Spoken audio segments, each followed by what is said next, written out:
सिर्फ रिंगटोन लगा देना और घर पे तिरंगा लगा देना हम इसे आज़ादी मानेंगे? एनटीपीसी यहाँ पे जब से माइनिंग कर रही है, अगर वो बोलती है कि हम भारत की सबसे महारत्न कंपनी है, लेकिन यहाँ के लोगों को क्या दिया? इतनी बड़ी बड़ी कंपनियां हमारे यहाँ पे कोल माइनिंग कर रही है, लेकिन फिर भी आज हम बिजली के लिए जूझ रहे हैं। अगर हम देश के लिए अपनी ज़मीन, अपनी घर अगर कुर्बान कर दे रहे हैं, उसके बदले में हमें क्या मिला? धूल, मिट्टी और प्रदूषण के अलावा। अगर वो खत लिखते प्रेम का तो कोई क्रांतिकारी नहीं होते।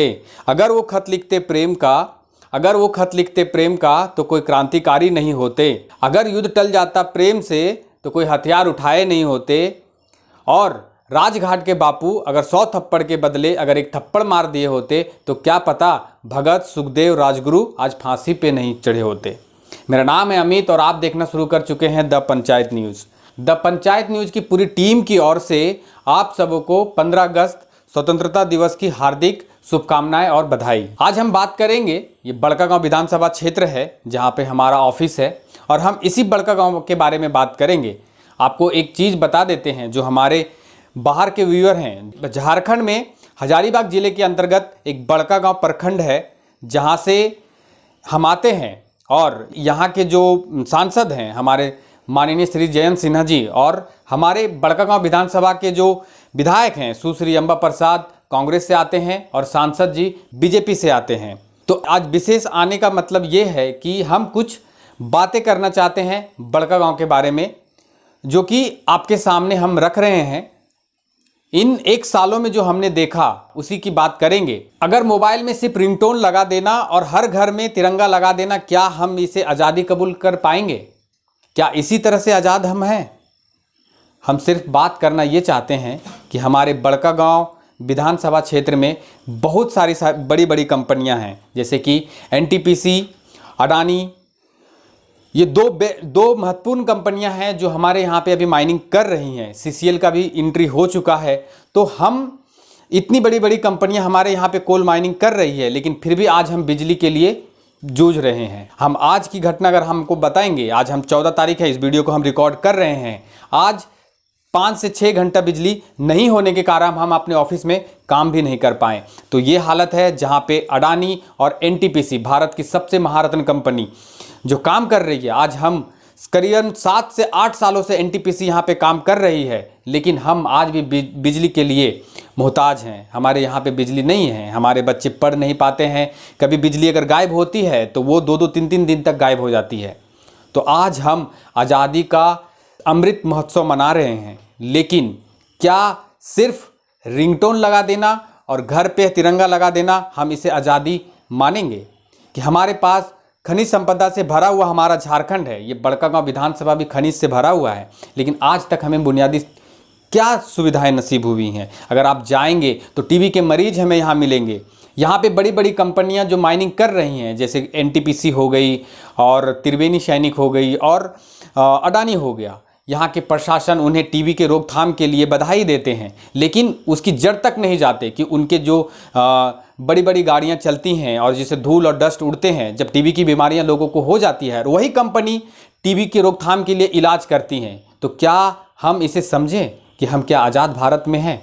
और भी बहुत सारे बातें हैं, जैसे कि अगर आप देखेंगे कि किसानों की सिंचाई के लिए क्या किया गया है। आज अगर हमारे बड़कागांव प्रखंड को धान का कटोरा कहा जाता था, लेकिन आज लोग सिंचाई की व्यवस्था सही नहीं होने के कारण आज लोग धान की खेती नहीं कर पा रहे हैं। एक नहर निकलती है पहरा बेलतू से, जहां पर करोड़ों रुपए की लागत से नहर तो बना दिया गया, लेकिन वहां पर सिंचाई की कोई व्यवस्था नहीं है। उसके अगल बगल के जितने भी खेती हैं अभी भी वीरान पड़े हुए हैं, क्योंकि सिंचाई का साधन नहीं है। ये हालत है। क्या हम आज़ादी का अमृत महोत्सव मनाकर इसे हम भुला सकते हैं? एनटीपीसी यहाँ पे जब से माइनिंग कर रही है, अगर वो बोलती है कि हम भारत की सबसे महारत्न कंपनी है, लेकिन यहाँ के लोगों को क्या दिया? अगर हम यहाँ की सरकार से बात करेंगे तो हमारे पास ना ही नियोजन नीति है, ना ही हमारे पास विस्थापन नीति है। अगर हम देश के लिए अपनी ज़मीन, अपनी घर अगर कुर्बान कर दे रहे हैं, उसके बदले में हमें क्या मिला? धूल, मिट्टी और प्रदूषण के अलावा। ये चीज़ें हैं यहाँ पे, और हम आज आज़ादी का अमृत महोत्सव मना रहे हैं। एक तरफ जब एनटीपीसी यहाँ पे आई है और उसके बाद लोगों को रोजगार से जोड़ा जा रहा है, अगर कुछ अखबार की बात करें तो अखबार में पन्नों में छपा था कि एनटीपीसी द्वारा संचालित जो त्रिवेणी सैनिक कंपनी है, जिसकी टेक्सटाइल लोगों को, महिलाओं को रोजगार से जोड़ा जा रहा है, वो बंदी के कगार पर है। तो क्या हम 7 सालों में क्या डेवलप कर पाए हैं? इन 7 सालों में अगर वो टेक्सटाइल की कंपनियां अगर बंद हो जाती हैं तो जितने भी महिलाएं थे वो बेरोजगार हो जाएंगे। ये हालत है। और आज हम इसे लेकर आज़ादी का अमृत महोत्सव मना रहे हैं।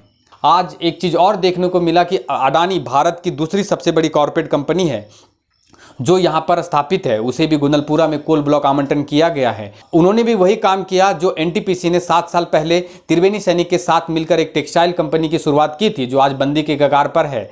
और अडानी ने भी वही काम किया है। महिलाओं को समूह को जोड़ने के लिए एक अडानी फाउंडेशन द्वारा 10 लाख रुपए की लागत से गंगा एसएसजी नामक मिल कंपनी स्थापित की गई है, जहां पर महिलाओं को रोजगार से जोड़ा जाएगा। लेकिन सवाल वही है, क्या 10 साल पहले जो एनटीपीसी ने किया आज वो बंदी के कगार पर है? अडानी भारत की दूसरी सबसे बड़ी कॉर्पोरेट कंपनी है, जिसके पास फॉर्च्यून नाम से एक ब्रांड है जो सरसों का तेल, सोयाबीन का तेल, सोयाबीन आटा सब बेचती है। तो क्या उस कंपनी के द्वारा स्थापित ये मिल कब तक सरवाइव कर पाएगी, ये भी देखना होगा। एक चीज़ और हम बता देते हैं कि अगर ये जो बड़ी बड़ी कॉर्पोरेट कंपनियां हैं, ये अगर आप बाहर देखेंगे तो ये एक ज्वाइंट वेंचर करके एक दूसरे से कभी कोयला खरीदती है तो कभी बिजली खरीदती है। लेकिन यहाँ पे इतनी बड़ी बड़ी कंपनियां माइनिंग कर रही हैं, क्या ये लोग ज्वाइंट वेंचर बनाकर एक अच्छे से रोजगार स्थापित नहीं कर सकते? यहाँ पे लोगों को एक अस्थायी रोजगार नहीं दे सकते हैं?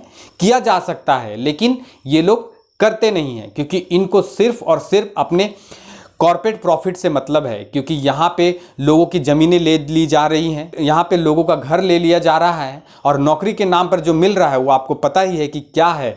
तो ये सब हालत है। और हम आज आज़ादी का अमृत महोत्सव मना रहे हैं इस खुशी के साथ कि हमारा ज़मीन, हमारा घर, हमारा जल जंगल सब कुछ कोयले के नाम पर चला जा रहा है, और भारत देश को विकसित करने के नाम पर हमारा सब कुछ चला जा रहा है। तो आने वाले समय में आपको भी सोचना होगा, क्या हम आज़ादी का अमृत महोत्सव जो हम मना रहे हैं, तो क्या फ़ोन में रिंगटोन लगा देना और घर के छत पर तिरंगा लगा देना हम आज़ादी का अमृत महोत्सव बोल सकते हैं? आज आप उन लोगों की हालत देखिए कि जो विस्थापित हुए हैं, अपने घर परिवार सगे संबंधी से बिछड़ गए हैं, जहां पर जा रहे हैं वो अस्थायी हैं। ना ही झारखंड सरकार के द्वारा उनको नियोजन दिया गया, और ना ही झारखंड सरकार के द्वारा आज तक विस्थापित के लिए कुछ किया गया है। तो आने वाले समय में हम बिना खतियान के हो जाएंगे, और हमें ये भी नहीं पता होगा कि हम भारत के नागरिक हैं या नहीं हैं। तो हम आने वाले समय में आज भारत जो आज़ादी का अमृत महोत्सव मना रहा है वो कैसे मनाएंगे?